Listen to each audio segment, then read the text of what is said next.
Hello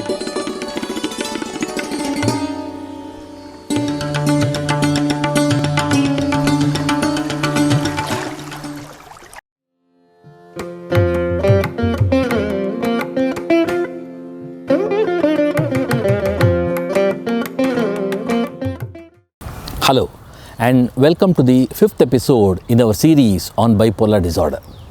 In the previous episodes, we dealt with the introduction, classification, symptoms, diagnosis, causes and treatment of bipolar disorder, focusing especially on the medications.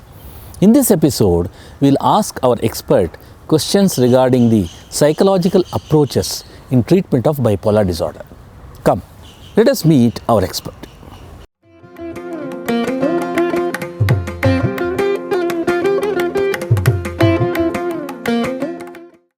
Of late, in recent times, there's a lot of evidence that's growing to look at the psychosocial aspects of the bipolar disorder, specifically in addition with the medication.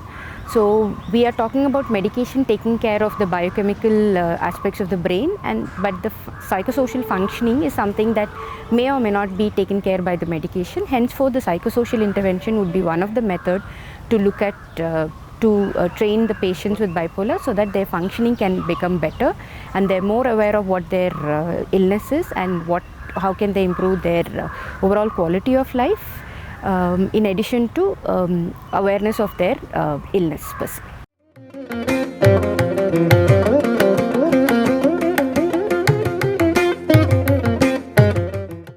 So psychoeducation is one of the methods that has been proven effective in bipolar disorder. Specifically, psychoeducation is meant for the patient as well as for the family. It covers the information about the illness of the illness information. It covers about the medication, how to be adherent to it, and compliance of the medication is one of the factors that has been found good for the treatment for the bipolar disorders. Along with that, we are also looking at what is the functionality of it, what can be the stress related risk factors such as stress, substance abuse. Substance abuse, when we mean it can include alcohol and other substances, and also the problem solving method, and what are the early warning signs that can be spoken to the patient about how they can be aware of it, and that in turn helps them to be aware of their relapse, and that in turn can help them to make it to either come to the hospital or to follow up the medication regularly with the help of the family members.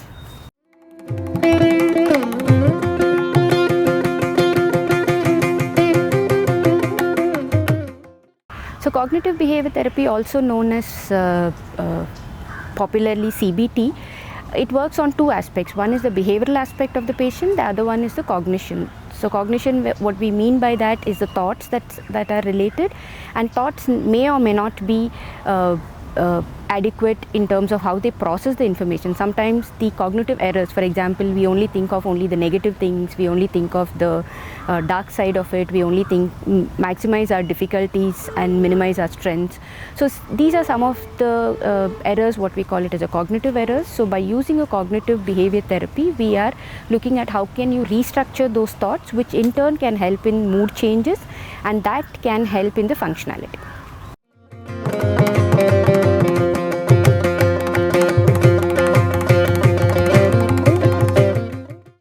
So there are two aspects of it. Cognitive remediation means that there is a cognitive dysfunction that persons with bipolar disorder have difficulties with. For example, it can be attention, it can be memory, it can be problem solving, it can be day-to-day functioning, which may or may not be reported until the clinician asks, and this can formally be done with the neuropsychological assessment, and the neuropsychological assessment will give us a profile of the strength and difficulties that they have. So we can use a drill-based method or a strategy-based method to address these cognitive dysfunctions. And functional remediation equally focuses on cognitive dysfunctions on one hand and the functionality of the person on the other hand. So we are looking at how using the day-to-day management and the functioning of the person a better predictor for the management of the bipolar disorder.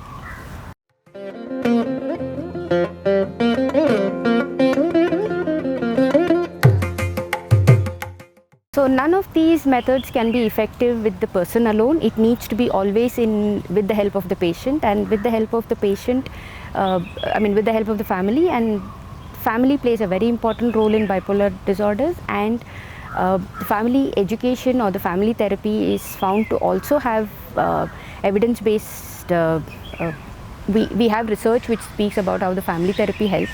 So because we have an advantage in India to work with the families, it would be always good to include them in the management of the patient.